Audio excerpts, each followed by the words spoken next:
আমরা এখন ট্রাকিওস্টমি কেয়ারটা পড়বো। তো প্রথমে আসি হলো সেমিফোলার পজিশনে নিতে হবে। For the double cannular track, inner tube usually cleaned with 1/2 strength H2O2 and remove the incrustations, obtain assistance in changing tracheostomy ties and needle. আচ্ছা, ট্রাকিওস্টমির যে ইয়েটা আছে, যে রশিটা আছে, এই রশিটা খুলতে গেলে আরেকজন সাহায্য নিতে হবে, হ্যাঁ? Tracheostomy tie change. Apply the new ties, then cut and remove the old ties. Yes. ট্রাকিওস্টমিতে যে টাইটা ব্যবহার করা হয় মানে রশিটা ব্যবহার করা হয় এইটা নতুন রশি যদি লাগাইতে হয় অ্যাপ্লাই নিউ টাইস মানে এই যে দেখো এই যে ট্রাকিওস্টমি এরকম একটা রশি লাগানো থাকে, হ্যাঁ? এই রশিটা খোলার আগে নতুন আগে একটা লাগায় নিতে হবে এটার ভিতরে, দেন এটা খুলতে হবে, না হলে কাশি মারলে তোমার এই ট্রাকিওস্টমি পুরোটা বের হয়ে আসে, হ্যাঁ? বের হইলা এটা ভেজাল। প্রথমে নিউটাইস নতুন রশি অ্যাপ্লাই করতে মানে দিতে হবে, then cut and remove the old ties while hand holding the tracheostomy in place. এই যে অনেক কিছু থাকে এটা এই যে এটা হলো এইখানে রশি দিয়ে দিতে হয় আগে, রশি দেন পুরনো রশি ছিঁড়ে ফেলতে হয়।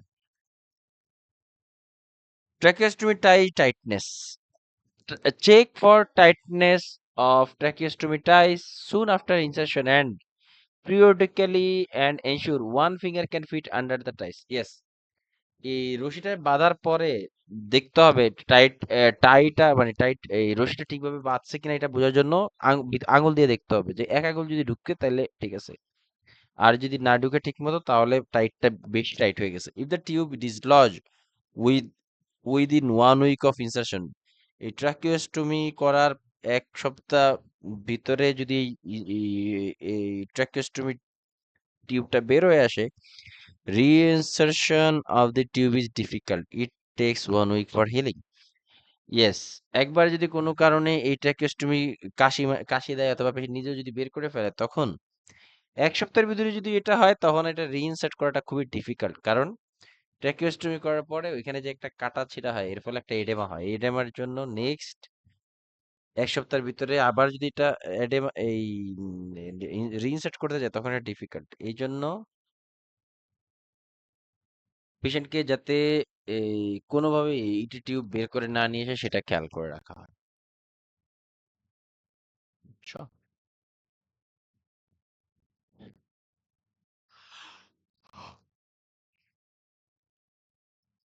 আচ্ছা, আজকে এবং ওরাল সাকশন, আচ্ছা ট্র্যাকিওস্টমি, এই যে ট্র্যাকিওস্টমি সাকশন দেওয়া হয় না, এখানে এটা কি আমরা স্টেরাইল প্রসিডিউর মেনটেন করবো নাকি ক্লিন প্রসিডিউর বা কি প্রসিডিউর মেনটেন করবো বলতে পারো কেউ? স্টেরাইল প্রসিডিউর মেনটেন করতে হয় কিনা?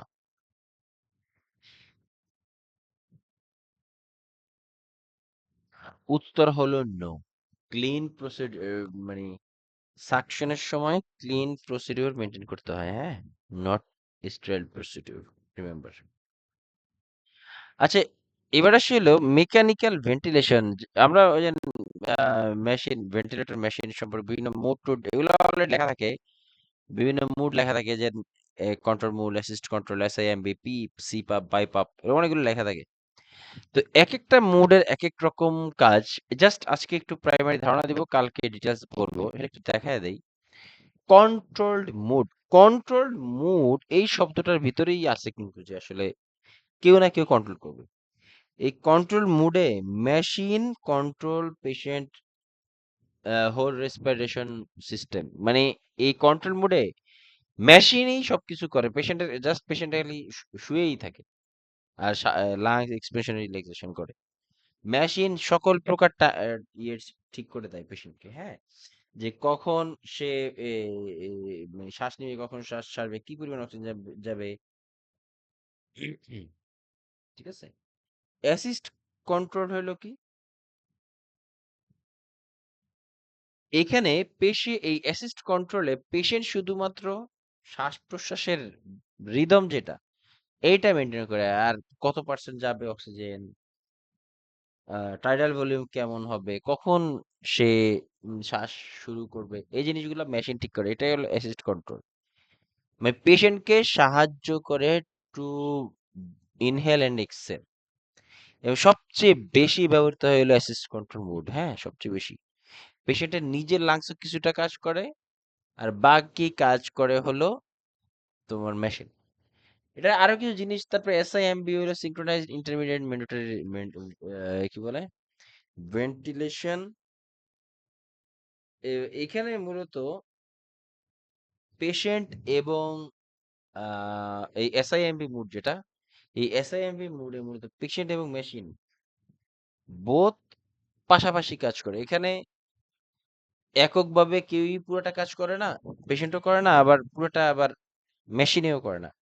এই এসআইএমবি মোডে কি করে, পেশেন্ট কিছু, মানে পেশেন্ট তোমার যে যতটুকু কাজ করে লাংসও ঠিক একই রকম কাজ করে। এই জন্য এসআইএমবি মোডকে সিঙ্ক্রোনাইজ ইন্টারমিডিয়েট ম্যান্ডেটরি ভেন্টিলেশন বলা হয়। জাস্ট শর্ট শর্ট করে বলি।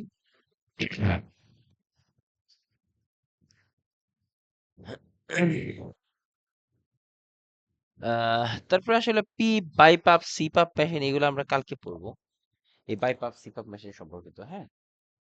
তো আজকে চল আমরা এই পর্যন্ত রেখে দেই।